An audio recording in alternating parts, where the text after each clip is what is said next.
vamos a hablar sobre el diseño de investigación, pero específicamente sobre los diseños observacionales. Los diseños experimentales los vamos a abordar en el curso de ensayos clínicos. Entonces, todo aquello en lo cual no estamos haciendo intervenciones es lo que vamos a discutir en esta presentación.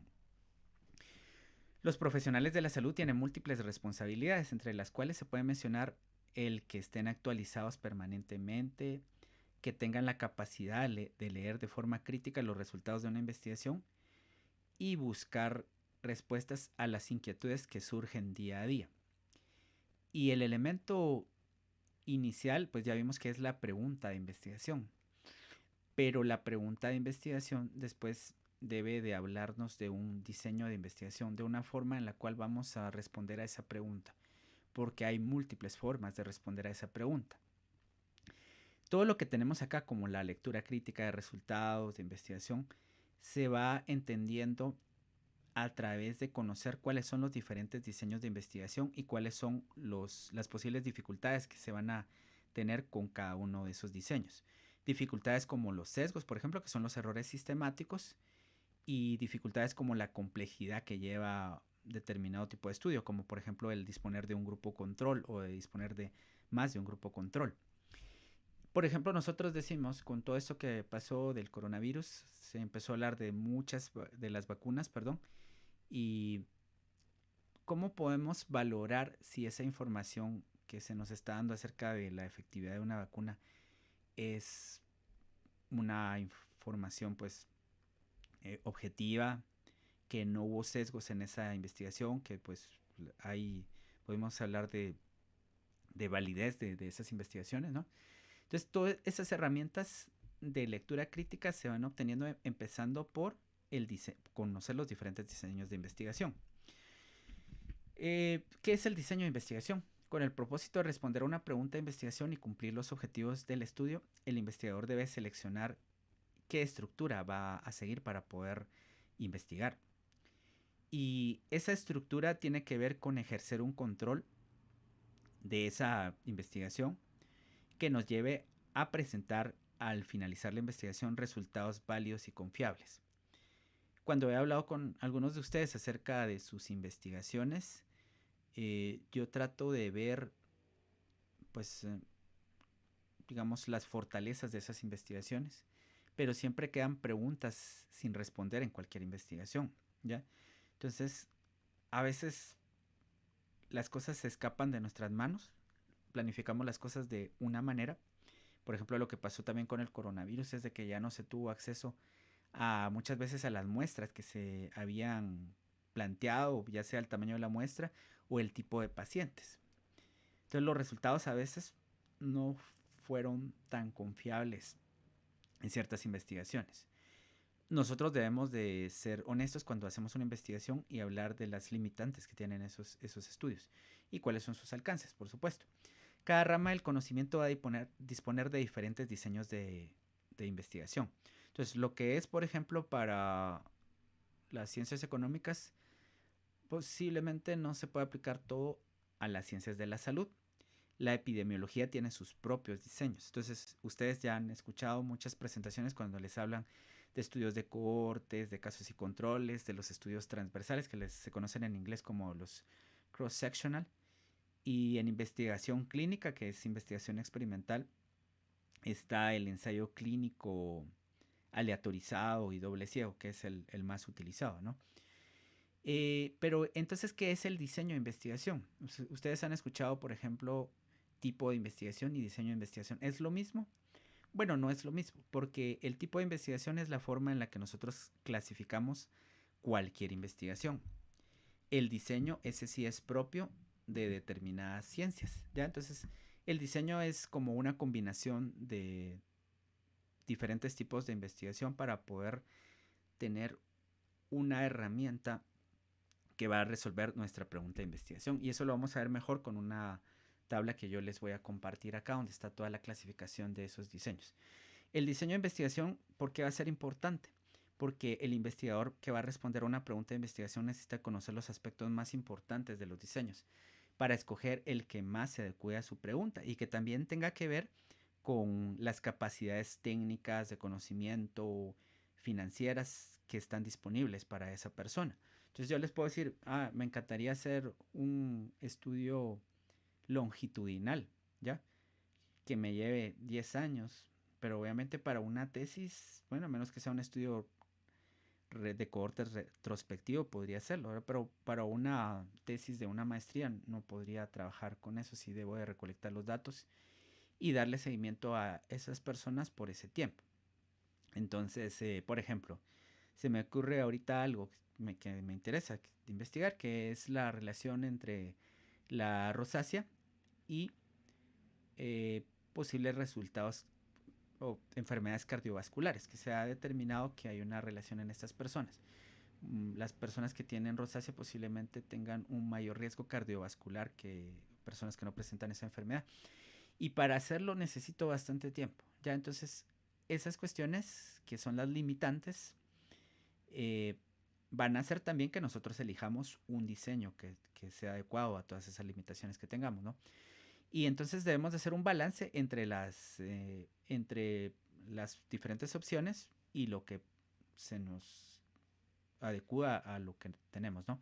Entonces sería valorar la relación entre las ventajas y desventajas de cada diseño, porque cada diseño tiene sus ventajas. Una desventaja, por ejemplo, del estudio longitudinal es evidente que vamos a perder pacientes, ¿no? Podemos perder pacientes en todo ese tiempo. Algunos pueden fallecer, pueden no estar interesados en que nosotros les estemos llamando cada cierto tiempo y dejarnos de hablar, pueden cambiar de celular, de dirección, etcétera. Ya, pero la ventaja es de que esos estudios tienen un mayor grado de evidencia científica que un estudio transversal, por ejemplo. En la planificación de un estudio, el diseño junto con el muestreo son los pasos más importantes para asegurar la validez interna. Y esto lo debemos de subrayar, ¿no? Entonces, como tenemos también nuestra libreta de notas, pues ahí la vamos a anotar, es porque es algo muy importante.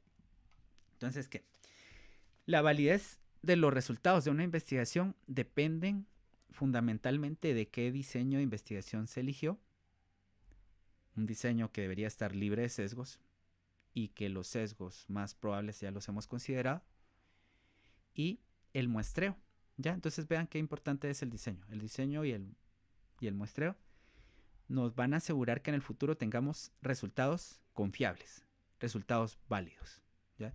Si hago en algún momento la investigación sobre rosácea y enfermedades cardíacas, ¿ya? Entonces el realizar un muestreo adecuado y un diseño adecuado me va a garantizar en cierta manera que si yo encuentro relación entre esas variables, sea algo válido, ¿no?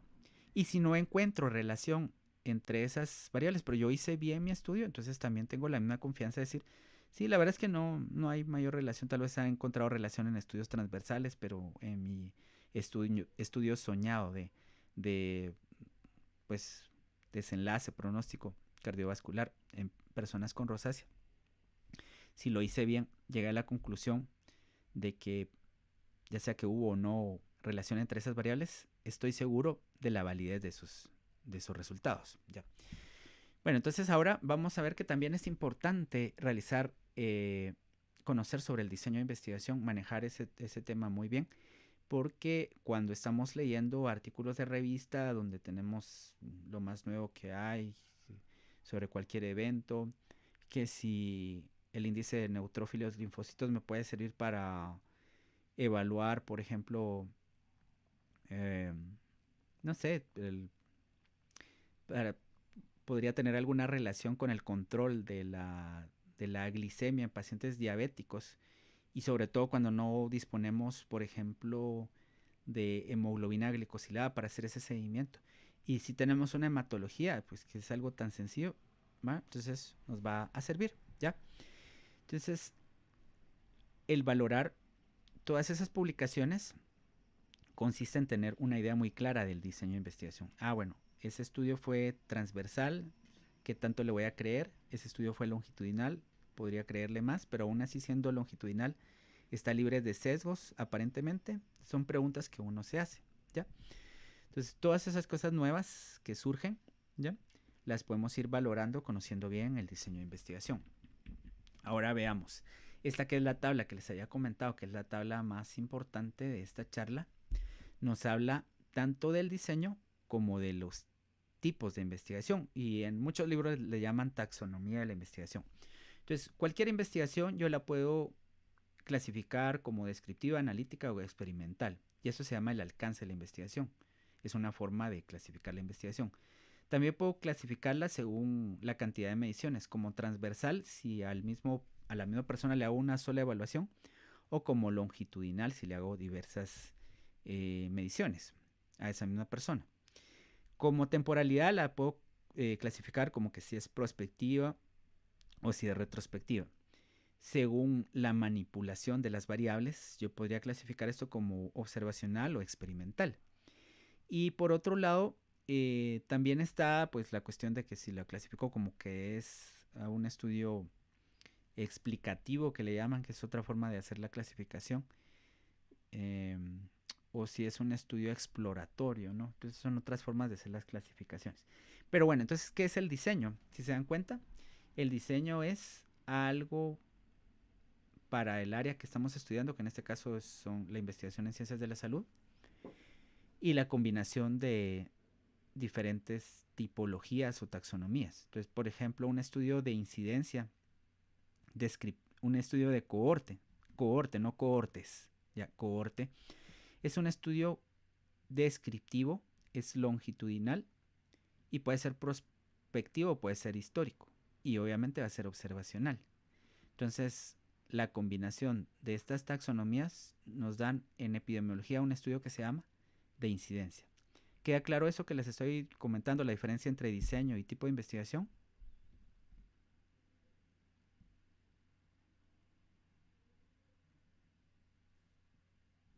Sí, Perfecto. Ok, entonces hablemos de con esta tablita de todas las posibles investigaciones que podemos tener, ¿verdad? Entonces, a veces es un poco, lo vamos a encontrar de forma diferente en diferentes libros. En un libro de epidemiología puede estar diferente, en un libro de metodología de la investigación, por ejemplo, ese clásico de Sampieri, no está del todo de esta forma. Y de hecho, pues yo prefiero verlo así, aunque creo que le he hecho algunos cambios a esta forma en la que veo los diseños y los tipos de investigación. Y ya les voy a comentar. Bueno, entonces vamos desde lo más sencillo hasta lo más difícil. Lo más sencillo es un reporte de caso. Esa es una investigación que se realiza con una sola persona, por ejemplo.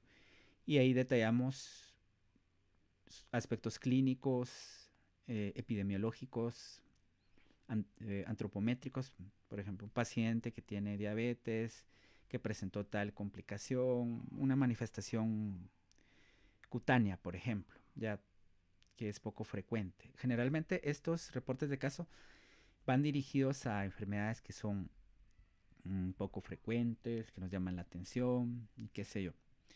Un paciente con COVID, ¿no? Los primeros casos de COVID eran reportes de casos, los primeros casos de VIH también eran reportes de casos.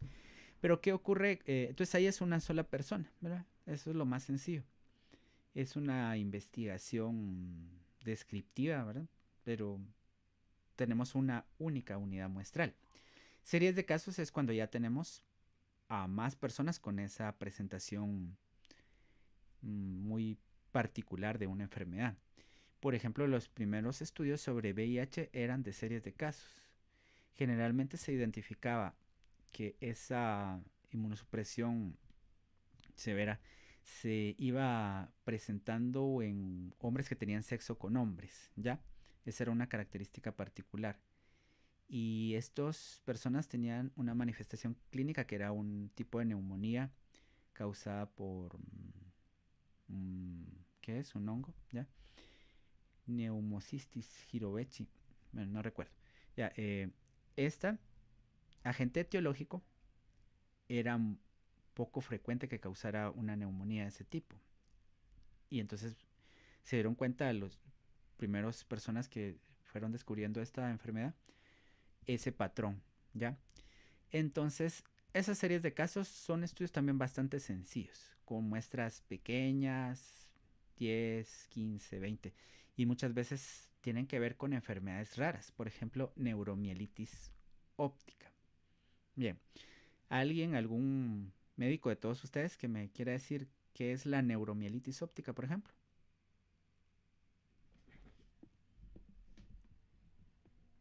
Aunque no sea su especialidad.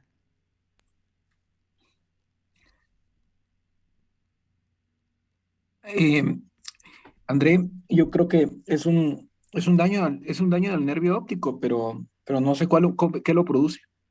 Ok, bueno, No sé si hay algún otro médico que pueda emplear, porque no sé más de eso. perfecto. Ahora de lo que sabe, doctor, ¿esa enfermedad es frecuente o es poco frecuente? Frecuente, nunca lo había oído. Infrecuente, ¿ya? Entonces, una serie de casos puede ser un diseño adecuado para eso. Entonces, un neurólogo me podrá decir, es esto, sus factores de riesgo son estos, la forma de diagnosticarle es esta.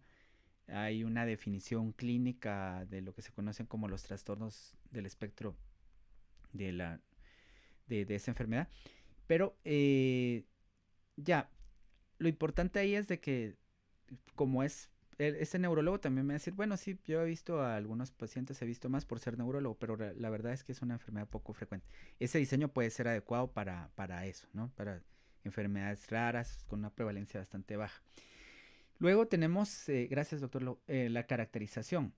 La caracterización que sigue siendo un estudio descriptivo es la particularidad que tiene, entonces escúchenlo, lo pueden anotar. Un estudio de caracterización es aquel en el que todas las personas tienen la misma enfermedad. Bueno, entonces nos preguntamos, pero ¿y no todas las investigaciones tienen que ser así? No, porque los estudios de prevalencia hay quienes van a tener la enfermedad que estamos buscando y otros que no la van a tener. Por ejemplo, en el caso que nos presentó Sabrina, nos dice, bueno, en otra investigación que estamos trabajando, estamos buscando resultados positivos a, ¿qué? Bueno, es a histoplasma. A ver, Sabrina, ¿me puedes ayudar? ¿Alguna de las... Ah, sí, ya sé, ya me recordé. La investigación que estamos trabajando con Diana es sobre la frecuencia de clamidia y ¿qué más? Y gonorrea en muestras de orina son Sabrina o Diana. Sí, también en muestras de orina. En muestras de orina, ok. Entonces, un estudio de prevalencia es un estudio en el cual algunas personas van a tener esa enfermedad, en este caso ser positivos a clamidia y o gonorrea, y otras que no. ¿Ya? Entonces, ese es un estudio de prevalencia, porque estamos viendo de las personas que están en posible riesgo, cuántos tienen la enfermedad. Mientras que el estudio de caracterización, como les comentaba, en ese todos tienen la enfermedad. Entonces podríamos hacer un estudio de caracterización de pacientes con eh, de pacientes diabéticos con glomerulopatías. ¿Ya? Entonces ahí estamos claros de que todos van a ser diabéticos y todos van a tener alguna glomerulopatía. ¿Ya? Eso es un estudio de caracterización. Todos tienen la enfermedad de interés. Ese es un estudio bastante sencillo, pero tiene una muestra más grande que las series de casos. Para esos estudios podría calcularse ya una muestra. Para series de casos no se calcula muestra. Es siempre un muestreo no probabilístico. Para la caracterización, generalmente vamos a tener estudios con muestras no probabilísticas, pero podría ser que hagamos un muestreo probabilístico. Esa es una particularidad. Y es transversal porque hacemos una única evaluación de las características que estamos buscando. Hacemos un estudio de pacientes diabéticos con glomerulopatías. Nos referimos a, por ejemplo, eh, sí, sí, sí. Nos referimos a cuál es, por ejemplo, su sexo, cuál es la edad de esa persona, todas esas características. ¿Ya? Esos son los estudios de caracterización. Son transversales porque si yo evalúo, por ejemplo, por decirles algo, qué glomerulopatía tienen, yo no le voy a dar seguimiento a eso, solo les voy a decir cuál es el tipo de esa enfermedad que presenta. Si yo hablo de el control de la glicemia a través de la hemoglobina glicosilada, solo voy a presentar un resultado de hemoglobina glicosilada, no una serie de resultados, porque es un estudio transversal. Entonces, veamos un ejemplo más de un estudio transversal. Los estudios transversales son los estudios de tamizaje, les llamamos también. donde se determina si una persona tiene un evento de interés, una enfermedad podría ser. No sabemos cuándo adquirió esa enfermedad, solo queremos saber si en este momento la tiene. Y esos son los estudios de prevalencia también, ¿no? Los estudios en los cuales hacemos una prueba, por ejemplo, podría ser en mujeres trabajadoras del sexo. Nosotros queremos saber cuántas de esas mujeres podrían en una muestra de saliva identificarse clamidia, ¿ya? Ellas tienen mucho riesgo de presentar clamidia en saliva, ¿ya? Pero no todas lo van a tener. La prevalencia podría ser muy alta, podría ser intermedia o qué sé yo, pero lo que sí es cierto es de que es mayor que en personas que no se dedican a esos asuntos, ¿ya? Entonces resulta que solo queremos saber si está presente. Ese es un estudio transversal, ¿verdad? Un estudio de prevalencia. Esos estudios obviamente son prospectivos. Bueno, generalmente esos estudios van a ser prospectivos, ¿no? Entonces, hacemos ahorita el tamizaje y lo estamos haciendo en el presente. Luego están los estudios de incidencia y esos son longitudinales. Lo contrario transversal es longitudinal. Entonces, ¿qué pasa ahí? Que ahí le damos seguimiento a una persona y hacemos la medición de interés 2 veces o más. Entonces, por ejemplo, podemos hacer ese estudio de la saliva de mujeres trabajadoras del sexo y en aquellas que salieron negativas, o sea, no tienen la enfermedad, pensemos, se les va a dar un seguimiento anual, ¿verdad? O cada 6 meses podría ser, y se va a determinar en qué momento se identifica esa clamidia en saliva. Pero pensemos en algo tal vez un poco más, que nos va a quedar más claro que hay diferencia entre incidencia y prevalencia. Bueno, la incidencia se refiere a enfermedades nuevas, que nosotros tenemos la evidencia que la persona no presentaba esa enfermedad antes y ahora sí la presenta. Por ejemplo, una infección oportunista en pacientes con VIH, como podría ser la histoplasmosis diseminada o la histoplasmosis, ¿ya? Entonces resulta que le hacemos cada cierto tiempo tamizajes a estas personas y a las personas que no tienen la enfermedad les damos seguimiento. Puede ser que al año de seguimiento la persona siga sin tener esa enfermedad. Puede ser que a los 5 años se haya presentado esa enfermedad. Puede ser que a los 10 años la persona no haya tenido eso. Entonces, si se dan cuenta, hacemos varias evaluaciones. 2 por lo menos. Pueden ser 3, 4, 5, las que sea. A veces las personas tienden a decir que los estudios longitudinales son esos estudios que llevan años, pero eso no es cierto, porque un estudio longitudinal, su definición es que hay mediciones repetidas de la variable de interés. Por ejemplo, el dolor, el dolor postoperatorio en mujeres que han sido sometidas a una cesárea se debe evaluar en cualquier cirugía, se debe evaluar varias veces el dolor postoperatorio. ¿Por qué? Porque si no se controla en ese momento, esas personas pueden terminar con dolor crónico. Es algo que ustedes pues, posiblemente ya lo escucharon. Ese seguimiento que se le da para evaluar el dolor postoperatorio puede ser, por ejemplo, hasta unas 48, 72 horas en el caso de una mujer que ha sido sometida a cesárea. Si a las 72 horas no presenta un dolor moderado o severo, entonces ese es un buen pronóstico de que no va a presentar dolor crónico. ¿Ya? Entonces ahí, si se dan cuenta, el seguimiento solo duró 72 horas y ese es un estudio longitudinal. Un estudio longitudinal no debe ser precisamente solo aquellos estudios donde eso es como en los que se determinó que fumar estaba relacionado con una mayor incidencia de cáncer, que era un seguimiento bastante largo. Bien, hasta este momento, ¿tiene alguien alguna pregunta o algo que quisiera aportar? Entonces, ustedes todos han hecho investigaciones y ese es el perfil por el cual los he seleccionado, ¿verdad? O les he comentado sobre este curso, ¿ya? Entonces, ¿alguien tiene alguna inquietud, alguna pregunta hasta este momento de lo que hemos hablado de los diferentes diseños?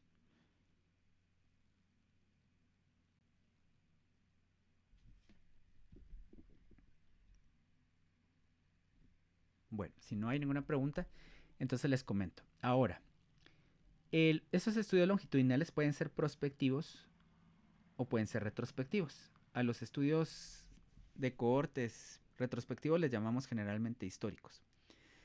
¿De qué se tratan estos? De que hay una exposición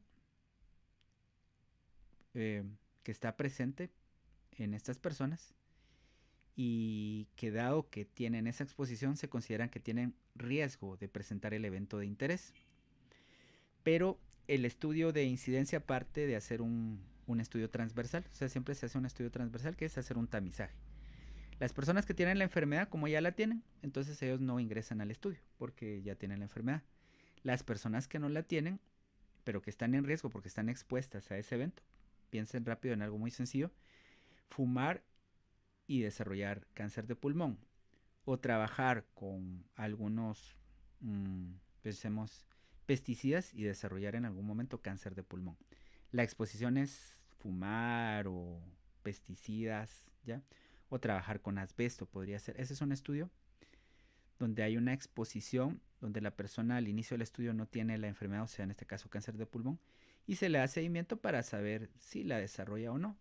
Ya pensándolo de forma grupal, algunos la van a desarrollar, otros no. Pero solo hay un grupo. No se llama de cohortes, o sea, con ese al final, porque es un solo grupo. Los estudios descriptivos se hacen entonces con un grupo.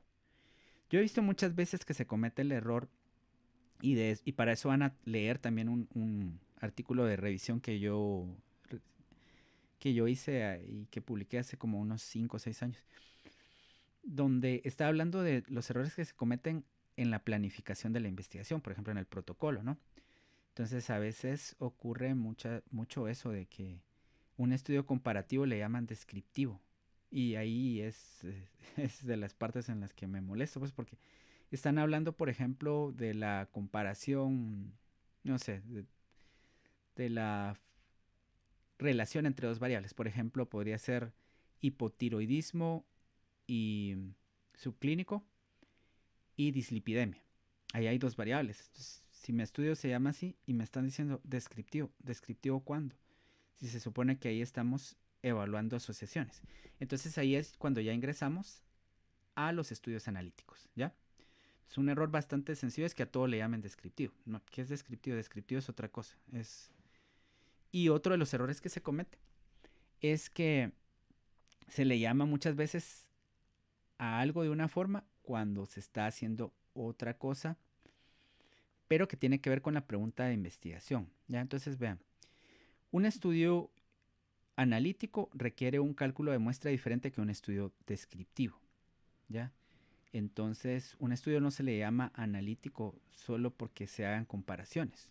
Un estudio se le llama analítico porque se han considerado los posibles sesgos que conlleva ese diseño de investigación y se ha realizado un muestreo que tenga congruencia con esa asociación entre variables.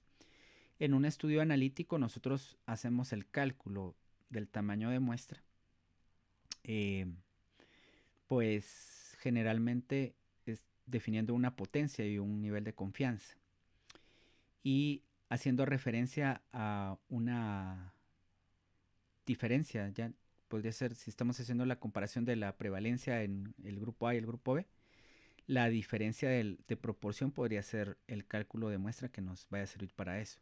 ¿Ya? Entonces esa fórmula de P por Q ahí no nos sirve para nada, porque nosotros estamos evaluando la relación entre dos variables.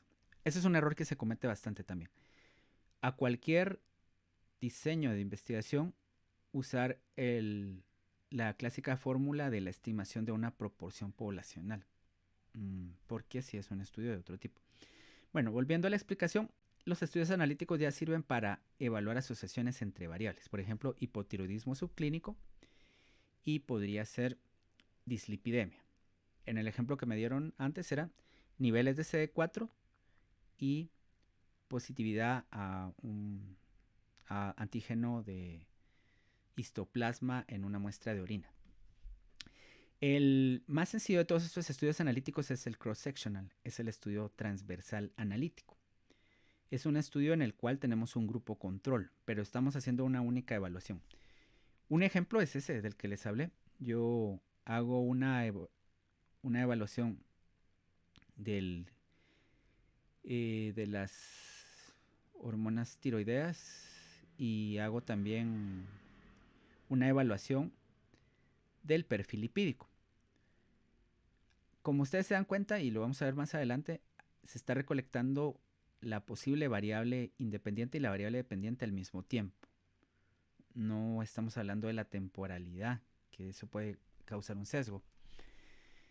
Esos son los estudios transversales, no se les da seguimiento. O sea, mido ahorita la respuesta y mido la posible causa. Y si hay relación estadística, pues esa es mi conclusión, solamente hay relación estadística. No hablan de causalidad, ¿ya? Porque la causalidad tiene que ver con otras cosas. Esos son transversales, ¿verdad? Son estudios transversales y obviamente son observacionales. Los estudios de casos y controles ya son más complejos, porque en esos requerimos tener un grupo de personas que tienen la enfermedad y otros que no la tienen. Y lo que comparamos es las exposiciones que han tenido. Si hablamos de, por ejemplo, una paciente que tiene, pensemos, VIH, por ejemplo. Entonces, y otra persona, y una mujer que no tiene VIH. Queremos determinar cuáles son los factores de riesgo de VIH en esas mujeres. Pensemos en una población que van a ser, ahora ya podemos definir, como ustedes se dan cuenta, nuestras poblaciones, después de haber hablado de las estrategias PICOT. Pensemos mujeres VIH positivas que asisten a cierta clínica, que tienen tal vez que viven en una comunidad rural. Estamos definiendo de cierta manera nuestra población y queremos saber cuáles son los factores de riesgo. Podríamos pensar en el número de parejas sexuales, aunque eso no siempre tiene relación, o si han presentado, por ejemplo, otra infección de transmisión sexual. Entonces lo que estamos evaluando en cada grupo es la exposición, ¿ya? No estamos evaluando la frecuencia de la enfermedad, sino que la frecuencia de la exposición.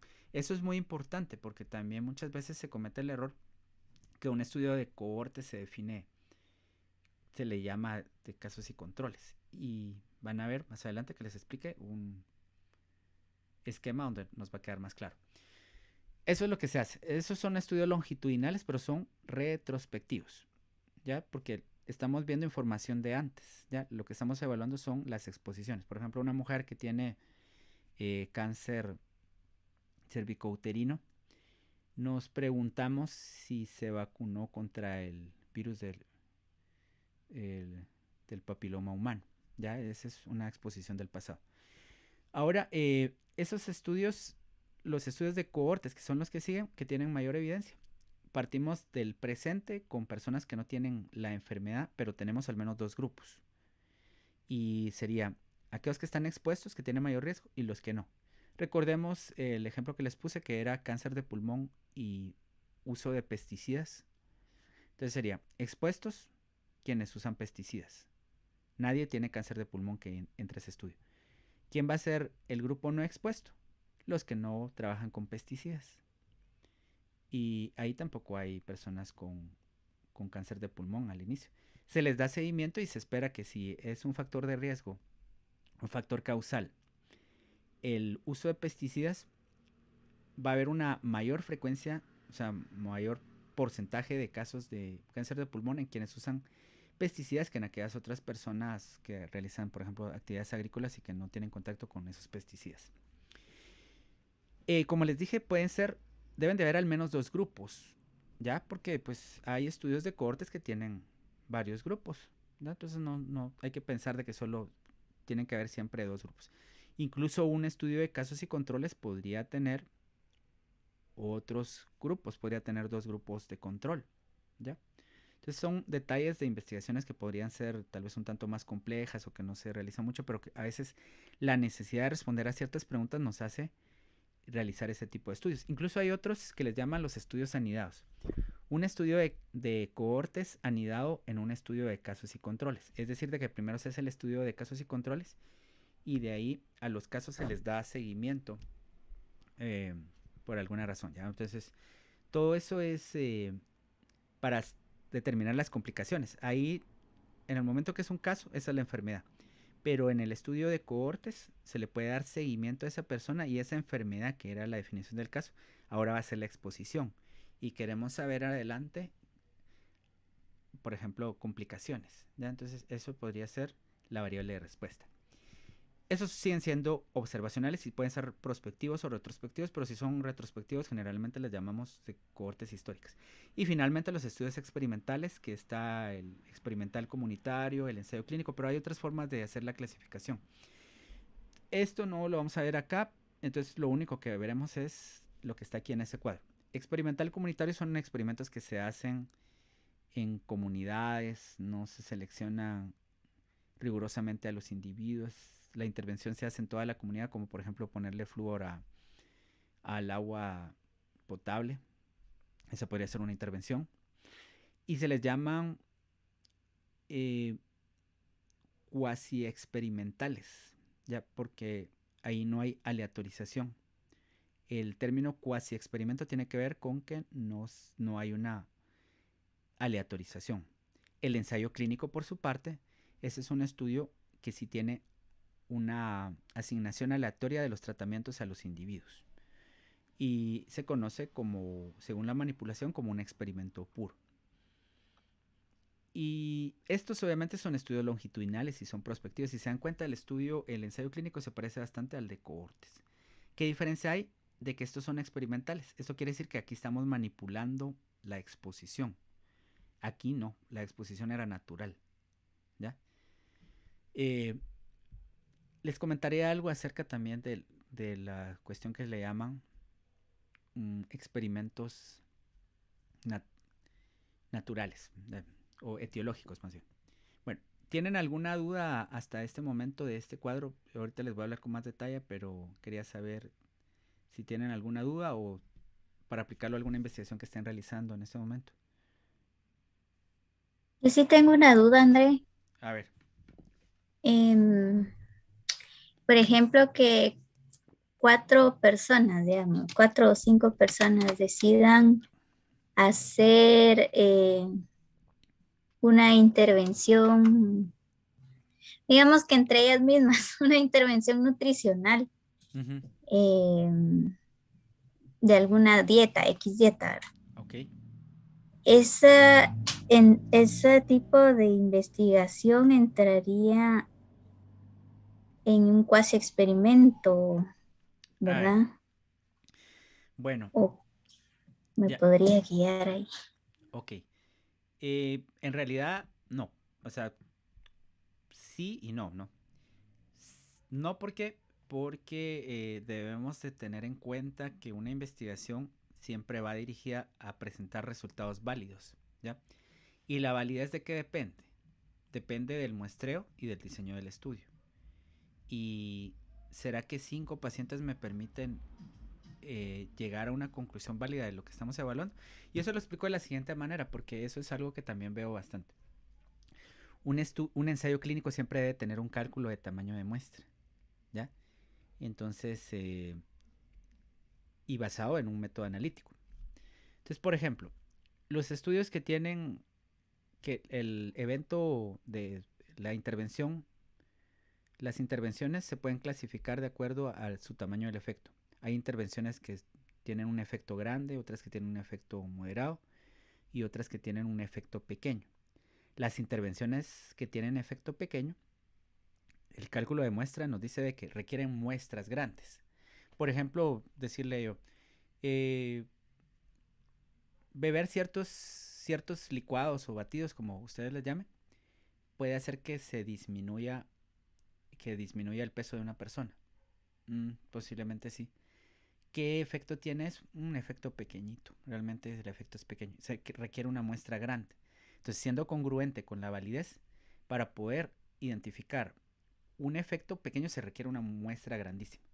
Cuando el efecto es grande, por ejemplo, un antihipertensivo que tiene una potencia conocida para determinar el efecto que va a tener, la muestra posiblemente puede ser pequeña o puede ser, no sé, moderada o lo que sea. Porque para efectos grandes se pueden usar muestras pequeñas, ¿ya? Entonces eso yo no lo clasificaría como un estudio experimental, no por los aspectos que le estoy diciendo. Pensando en que todo lo que nosotros hacemos debe tener validez, Esas intervenciones nutricionales generalmente tienen un efecto entre pequeño a moderado y van a requerir muestras grandes o más o menos grandes. Ahora sí, como digamos, sí, ¿por qué? Como simplemente clasificar el estudio sin tomar en cuenta la cantidad de la muestra. Sería un estudio preexperimental, que no lo puse ahí, si todas las personas están recibiendo el mismo tratamiento. Porque se llama preexperimental. Los estudios preexperimentales son aquellos que no tienen un grupo control. Bien, ¿resuelvo su duda, Ingrid? Sí, muchas gracias. Ok, entonces recuerden, cuasi experimental, no hay asignación aleatoria de los tratamientos. Preexperimental, aquel estudio experimental donde, o sea, hay una intervención, pero no tenemos un grupo control. Y experimento puro es donde sí tenemos grupo control y sí hay una asignación aleatoria. Bien. ¿Alguien más que quisiera aportar algo o no sé? A ver, vamos a ver. Bueno, después les voy a comentar algo que tengo en mente. ¿Alguien que tenga alguna otra duda? ¿No? Entonces ya vimos todo esto de la nomenclatura de la investigación. Se los expliqué con el cuadro, ¿ya? Podemos clasificar las investigaciones de acuerdo a la temporalidad, según la manipulación de las variables, como experimentales, no experimentales o observacionales y experimentales. Temporalidad es si son prospectivos o retrospectivos, y también está el término que le llaman ambiespectivo, donde hay recolección de antes y después. Pero las investigaciones ambispectivas les voy a comentar un detalle, donde tomamos datos de antes y después. Esos posiblemente tienen un sesgo importante, que es que las cosas no se realizaron en el mismo tiempo, y eso es importantísimo porque si yo hago un estudio recolectando datos del pasado y datos del presente, puede ser que los datos del pasado no tengan la misma calidad de la información que los del presente, ¿verdad? Puede ser que hay cosas que no se anotaron porque no se estaba pensando en una investigación, y eso se les llaman sesgos de información. Y otra de las cosas que son importantes y son los sesgos de selección es de que y ese sería un sesgo de selección más bien, es que las posibilidades de diagnóstico, de terapia, de atención van cambiando con el tiempo. Entonces, si yo hago un estudio, por ejemplo, donde trabajo en la unidad de atención integral del VIH, donde comparo, no sé, cualquier cosa, pero yo digo, el grupo control son personas de hace 5 años y el grupo experimental son personas de este momento. Pues hace 5 años se daban ciertos tratamientos. Hace 5 años se conocía menos de la enfermedad, ¿no? Porque no lo creo.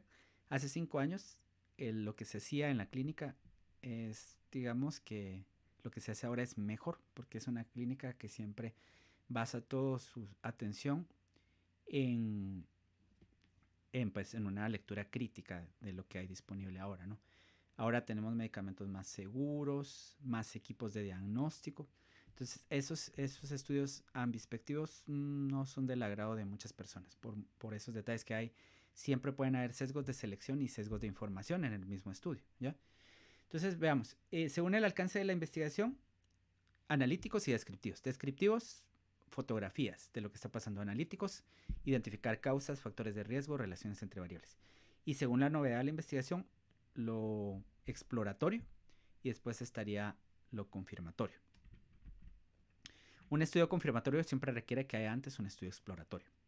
Entonces, la temporalidad ya hablamos, prospectivos, retrospectivos. Los eventos de interés en los retrospectivos ocurrieron antes que se realizara el trabajo de campo del estudio.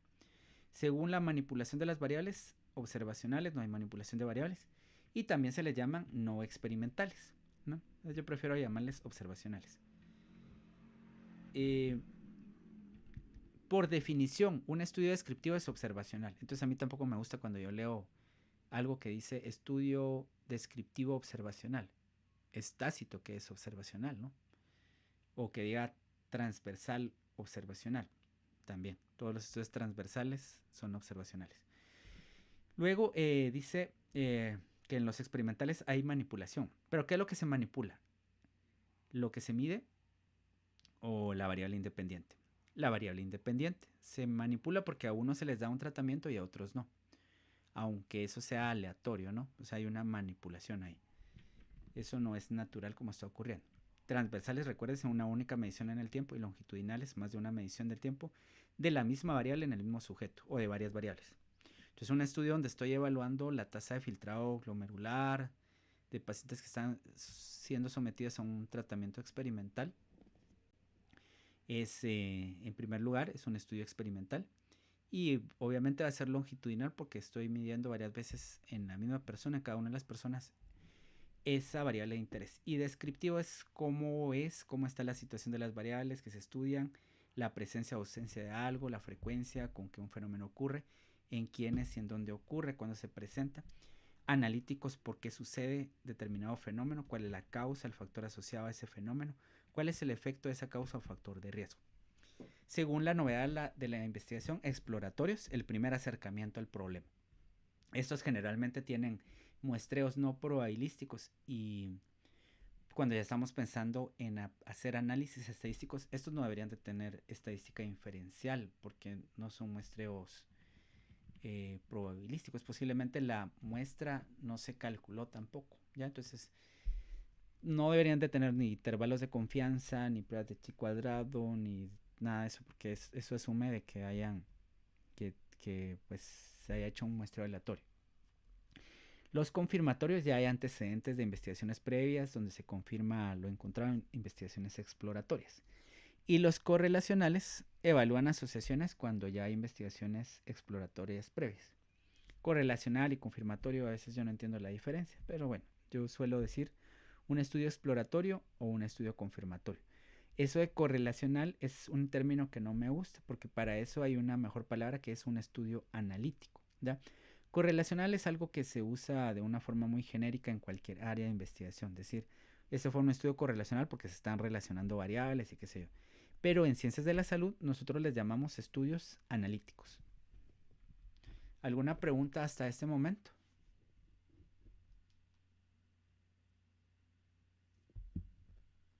Ok.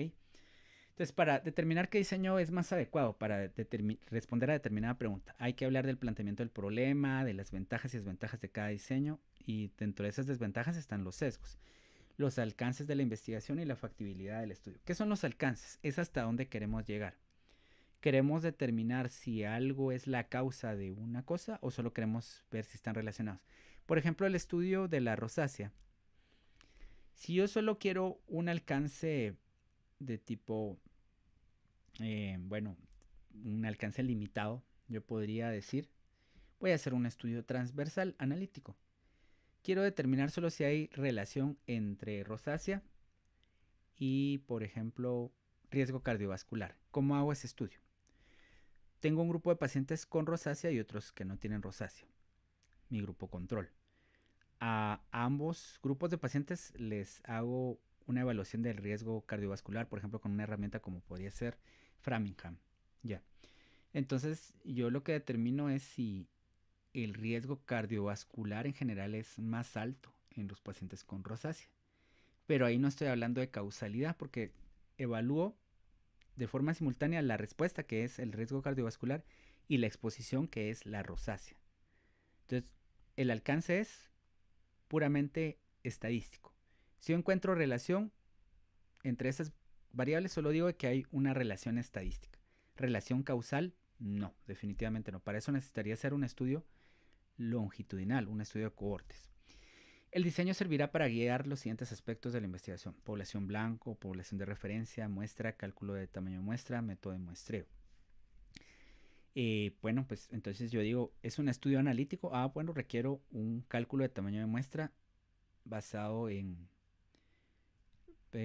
por ejemplo, la estimación de una diferencia mínima detectable, que son fórmulas como la comparación de dos proporciones, la comparación de medias, fórmula para cálculo para un estudio de supervivencia, fórmula para una curva ROC. Todas esas son cálculos de muestra para estudios analíticos.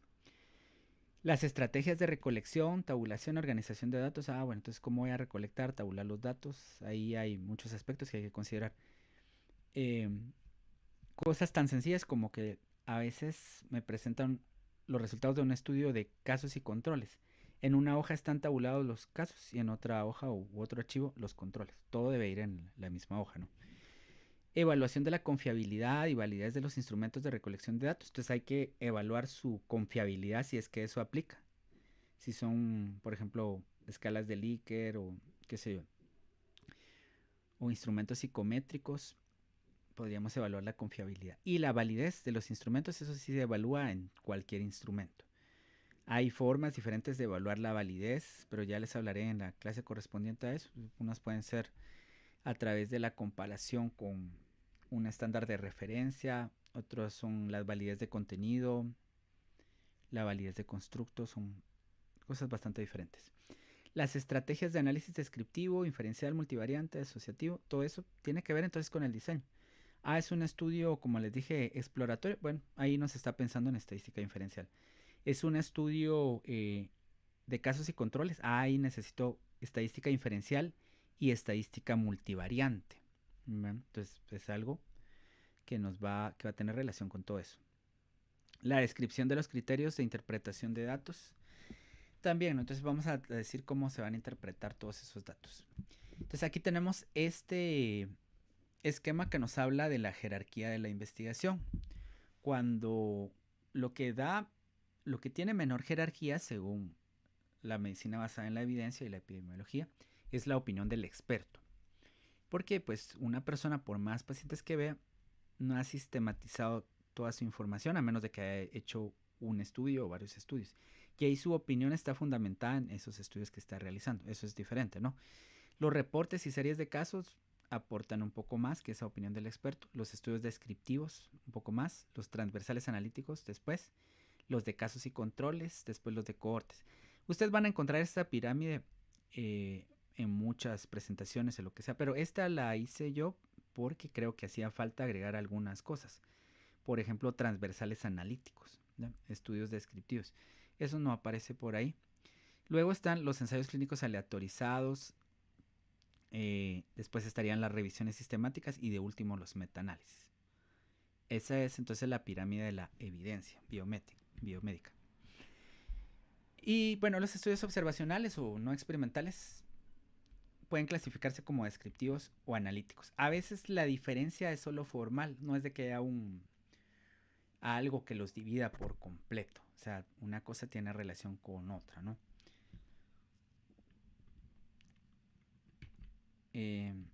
Las hipótesis son importantes, es una pregunta que me hacen bastante.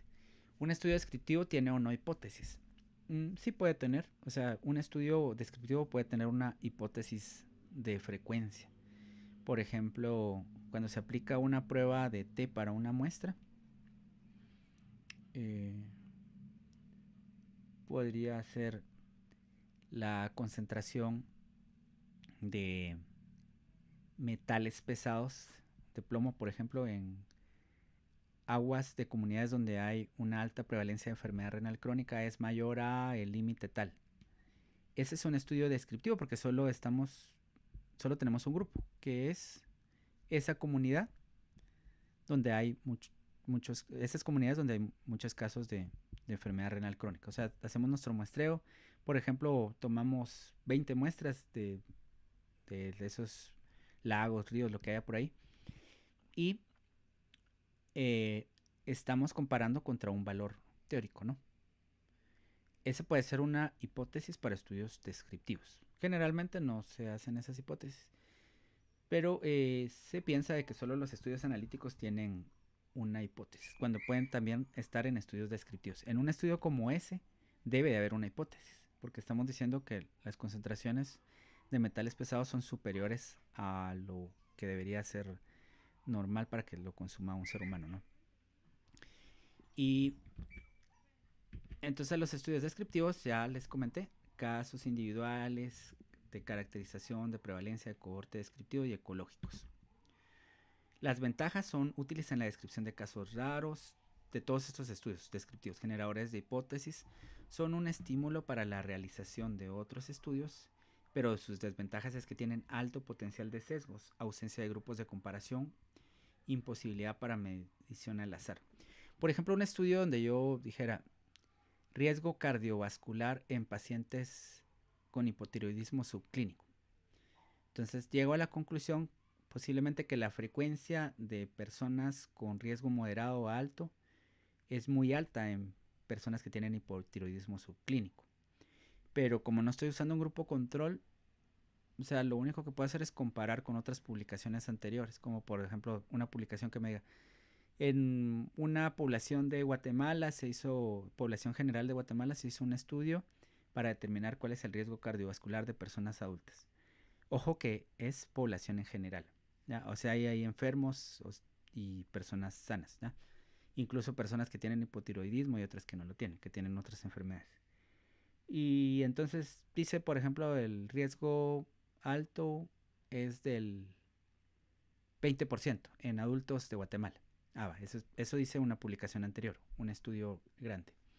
Y en mi estudio, que solo fue con pacientes con hipotiroidismo subclínico, yo encuentro que la frecuencia de riesgo cardiovascular alto fue el 30%. Entonces digo, bueno, entonces los pacientes con hipotiroidismo subclínico ellos tienen mayor riesgo. Pero si se dan cuenta, eso es un alto potencial de sesgo, ¿verdad? Yo solo estoy haciendo la comparación con la población en general. Cuando se hubiera hecho una estrategia de emparejamiento, por ejemplo, una persona con hipotiroidismo subclínico que tenga cierta edad sea de sexo masculino, lo va a comparar con otra persona de sexo masculino con más o menos su misma edad. Ahí yo tengo mayor evidencia al estar presentando un grupo control y no digamos que es un grupo pareado. Reportes de casos, ya les dije, series de casos. Solo reporte de un caso, series de algunos casos. Ejemplo de un estudio de series de casos, como ya tienen esa presentación, ahí pueden leer estos. Aquí está lo que les hablaba del Pneumocystis jirovecii y los primeros casos de VIH. Estudios ecológicos, eso es interesante. Yo hice aquí un artículo que publiqué hace algún tiempo sobre estudios ecológicos y aquí pueden ver más sobre ello.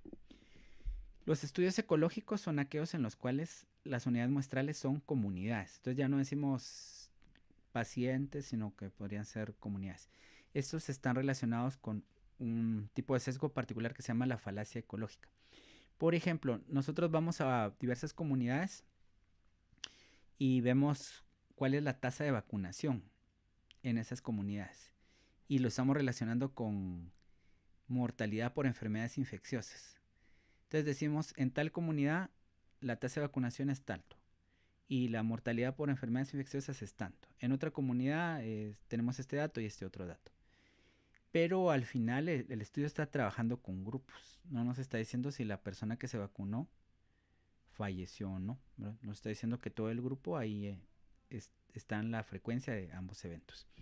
Entonces esa es la falacia ecológica. Pero pueden leer más en este artículo. Y luego están los estudios de caracterización, ya les dije, todos tienen esa misma enfermedad. Los transversales, donde se evalúa la prevalencia. Es un tamizaje. De cohortes, ahí se les da seguimiento. Estudios analíticos, ahí encontramos entonces la causalidad, la relación entre variables, y ya les hablé de forma general. El más sencillo de esos es el cross-sectional. La exposición y el efecto son obtenidos al mismo momento. Esto va para la libreta de notas.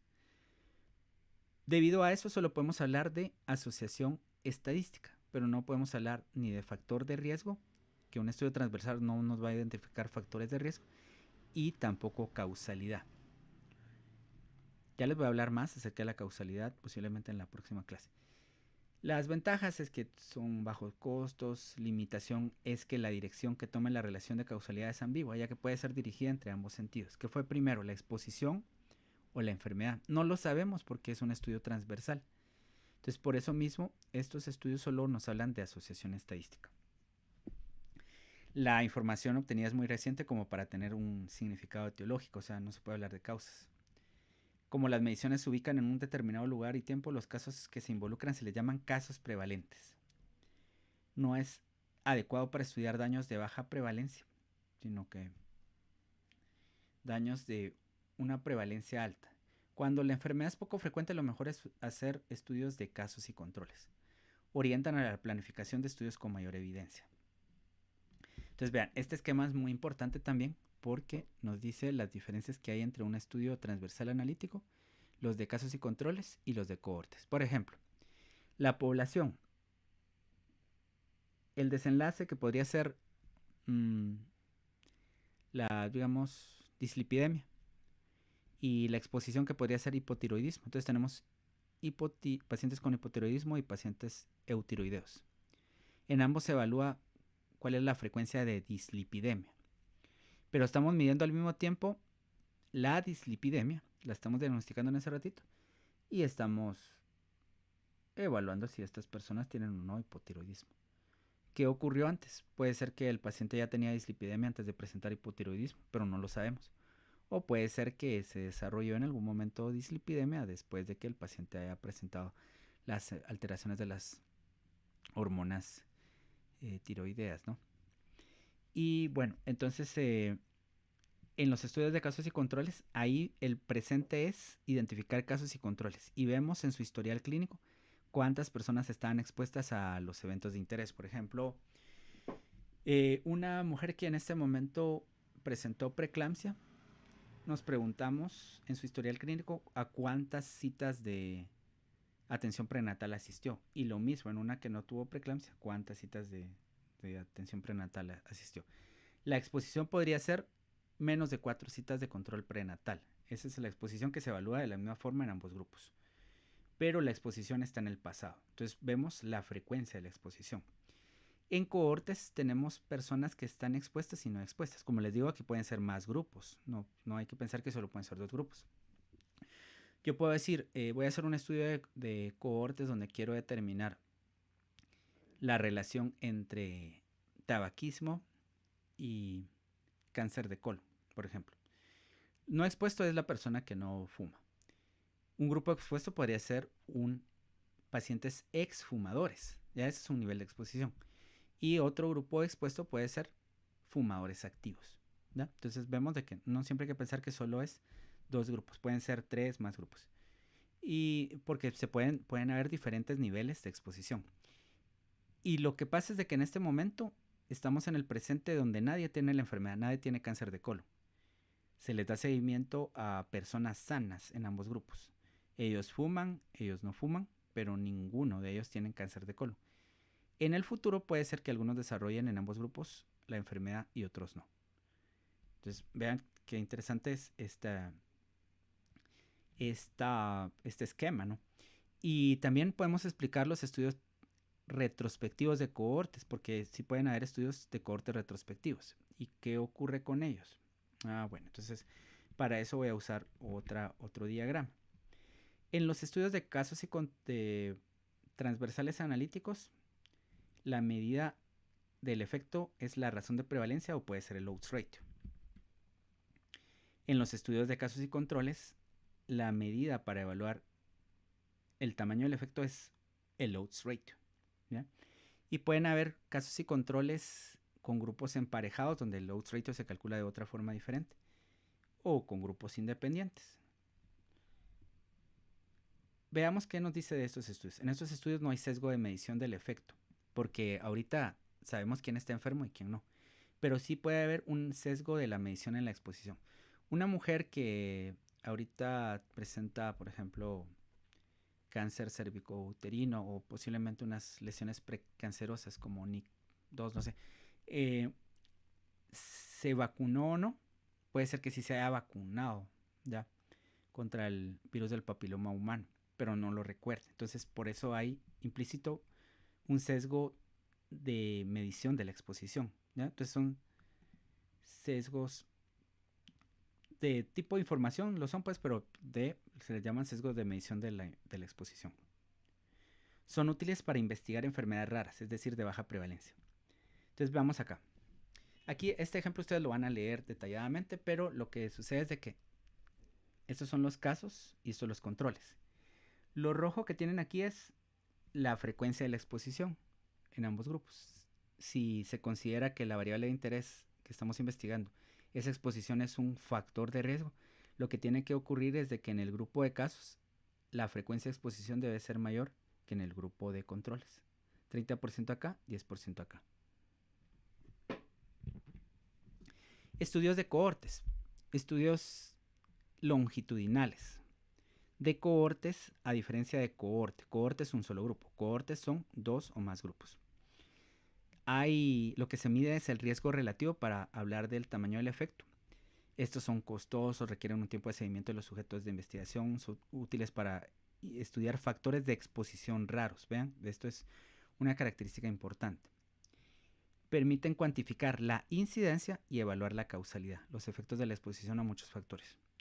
No hay sesgo de determinación de la exposición porque la exposición la estamos viendo acá, pero puede haber sesgo de medición del efecto, ¿ya? Nosotros muchas veces cuando estamos haciendo estas investigaciones y pensamos de que este es un factor de riesgo, por ejemplo el fumar y tener cáncer de colon, a veces somos más acuciosos al investigar la enfermedad en la persona que tiene la exposición, porque creemos que ahí vamos a encontrar la información. Bueno, a ver, ¿me podrías hablar un poco de esto, Juan, cuando te refieres a estudios híbridos?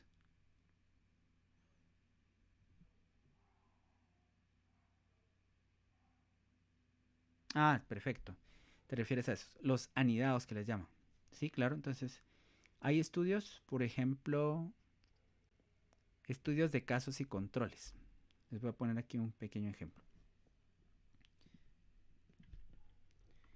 Casos y controles.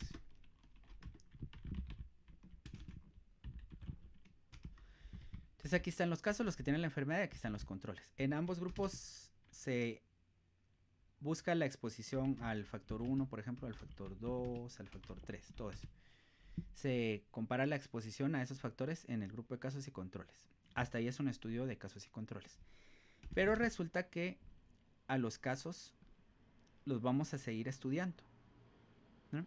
Les vamos a dar un seguimiento y vamos a determinar cuántos de ellos desarrollan la enfermedad. ¿Qué ejemplo voy a usar? El que he estado usando para todo esto. Los casos van a ser personas con hipotiroidismo subclínico.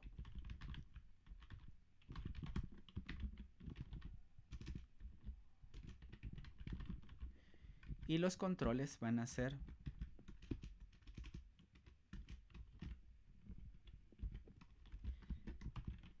personas eutiroideas.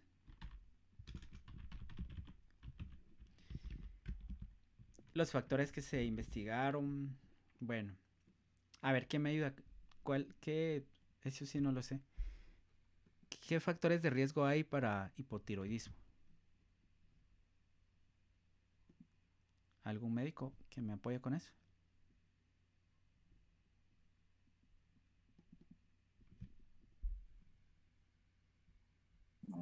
Proteinuria, por ejemplo, es un factor de riesgo para ¿Cuál? hipotiroidismo.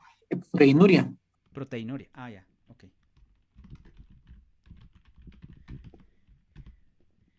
Y el sexo, ¿verdad?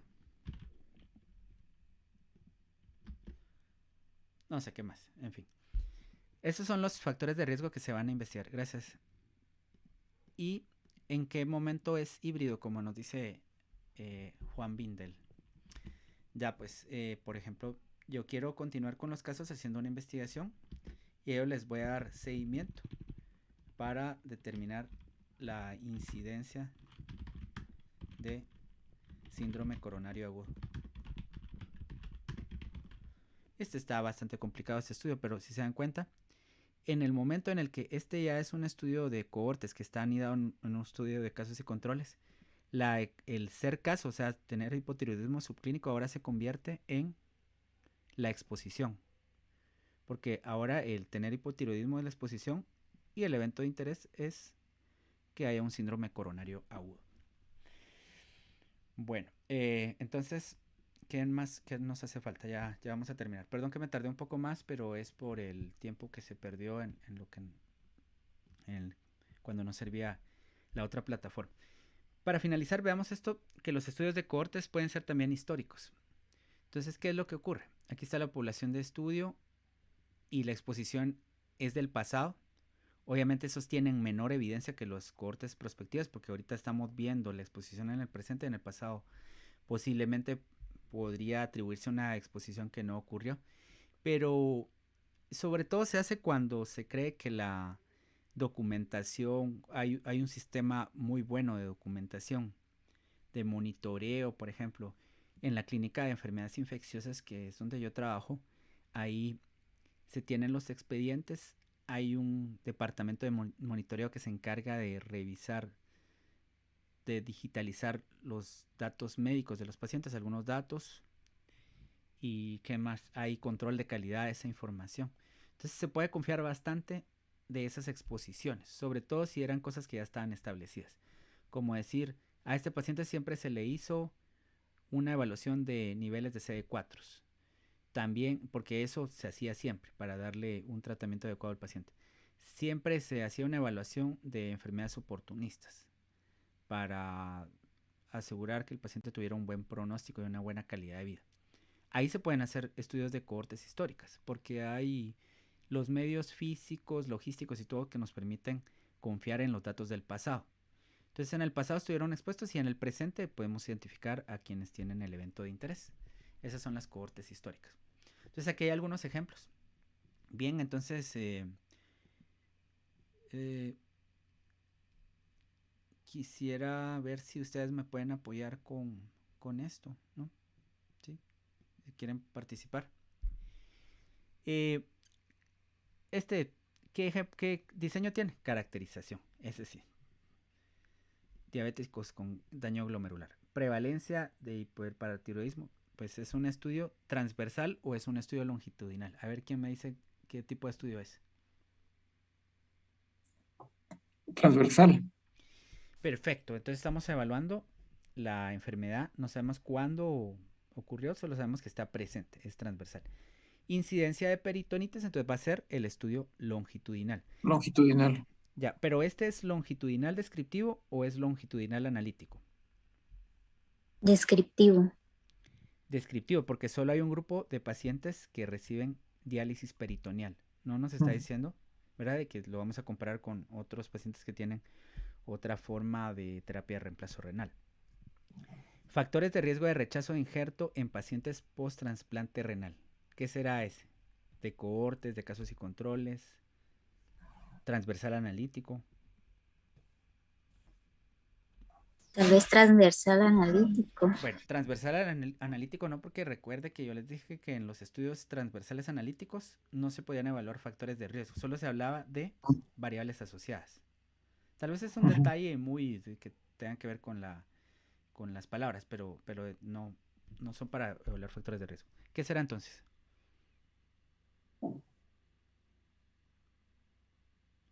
¿En qué estudios se evalúan los factores de riesgo? Múltiples factores de riesgo. ¿Casos y controles o cohortes?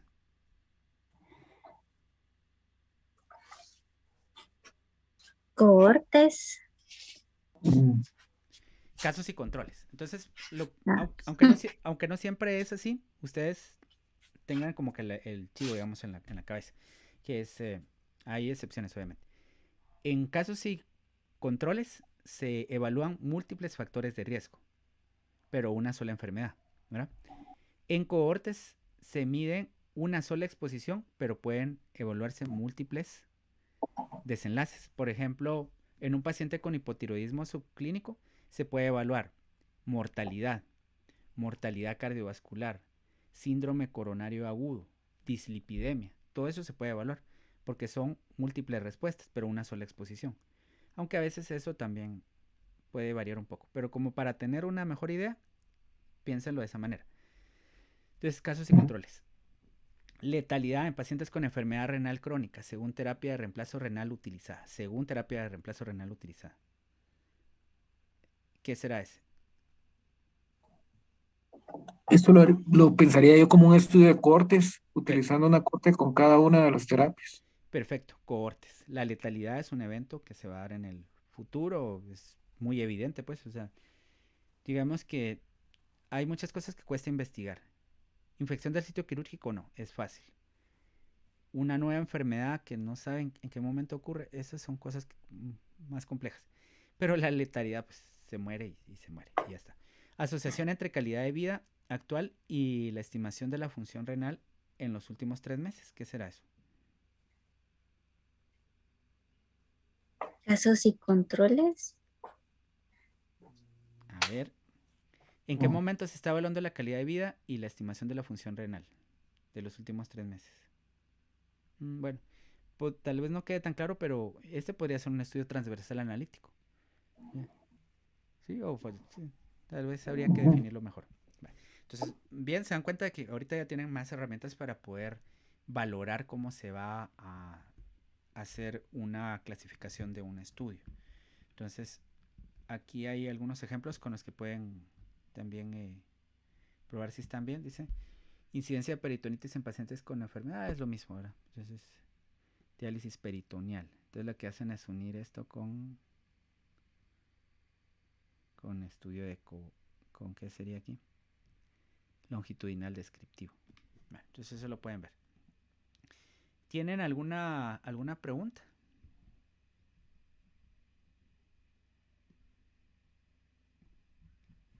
Solo acá en ese último em, título de la investigación, Ujú. el de los 3 meses, como dice usted, bueno, habría que definirlo, pero digamos Sí. que ahí también se podría entender de que se hicieron como, no sé, que no se hizo solo una medición. Sí, podría ser. De hecho, ese pues también lo escribí así porque a veces, ¿cómo le vamos a llamar? O sea, a veces la pregunta de investigación debe quedar más clara, a veces tampoco es tan fácil decir, es que este es solo así, este es transversal, este es longitudinal. A veces no es tan fácil, ¿ya? Y ese es un ejemplo. Entonces, dependiendo, porque si yo dijera, por ejemplo, voy a tomar ahorita, no función renal, sino que voy a hacer una prueba de hemoglobina glicosilada y quiero determinar su relación con el índice de neutrófilos linfocitos en una persona que no tiene actualmente una infección, para saber si hay alguna relación entre el índice de neutrófilos linfocitos y la glicemia. Ese sí es transversal, ¿no? Es evidente que ahorita estoy recolectando las dos muestras. Y en esa definición de ese estudio no decía si, como usted bien dice, si se tomaron varias muestras. Entonces podría ser también un estudio de cohortes, ¿no? Un estudio longitudinal. Y bueno, aquí tengo una actividad complementaria que es, plantea un tema que desea investigar, pero ahora usted piense cómo sería el estudio si fuera transversal descriptivo, si fuera transversal en analítico y todo eso. Entonces aquí hay un ejemplo. Dice, el tema de investigación es resistencia a la insulina y estado nutricional. ¿Ya? Si aquí están los antecedentes para que lo entiendan. Diseño transversal descriptivo, se evalúa la prevalencia de resistencia a la insulina en un grupo de individuos con obesidad. Hay un solo grupo. Transversal analítico, ahí ya se evalúa la prevalencia de resistencia a la insulina en pacientes con estado nutricional normal, otro grupo con sobrepeso. Transversal analítico, porque hay comparación. Y otro grupo con obesidad. Diseño de casos y controles, un grupo de personas que tienen resistencia a la insulina y otros que no la tienen. Y se comparan en ambos grupos evaluaciones del pasado respecto a índice de masa corporal, circunferencia abdominal, porcentaje. Eso es exposición del pasado. Y si hicieran ese estudio, pero como de cohortes, se da seguimiento a un grupo de pacientes con obesidad y a otro grupo que tienen estado nutricional normal o sobrepeso. Y se evalúa la incidencia de resistencia a la insulina cada 3 años. Si se dan cuenta, esto es un buen ejercicio porque cuando uno empieza a pensar en una investigación que quiere realizar, entonces puede pensar en todas las posibilidades. Y si la hago así, ¿cómo me quedaría? Y si la hago así, ¿qué debo de considerar? Y así. Bien, les agradezco por su atención. ¿Tienen alguna pregunta?